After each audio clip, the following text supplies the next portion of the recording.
আমরা এখন বিলম্ব মাখা খাবো। আমি এটাকে মাখিয়েছিল এরপর আমি আমার আম্মুকে বলেছি এখন বিলম্ব কেটে দিতে। এখন বিলম্ব দিয়ে মশলা দিয়ে আমি খাবো। খুব টক। কেমন টক রে? খুব টক। Chukka chukka. তুমি খাও। বুঝেও না কেমন ভিটামিন সি এ ভরপুর। অনেক টক, অনেক। মনে হয় ফরিদপুরের বিলম্ব বেশি টক।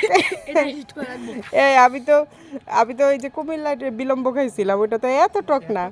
হ্যাঁ, আর ফরিদপুরেরটা তো বেশি টক দেখা যায়। ফরিদপুরের মানুষের মতোই বিলম্বর অবস্থা একই অবস্থা। বাহ, কি সুন্দর প্রকৃতি। হ্যাঁ,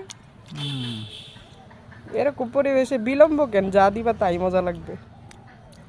সুন্দর একটা পরিবেশ। আর এক পিস খাইতে পারবো, আর বেশি খাবো না। বেশি টক। দাঁতে কি কয়? দাঁত কাজ করবে তো দুপুরবেলা।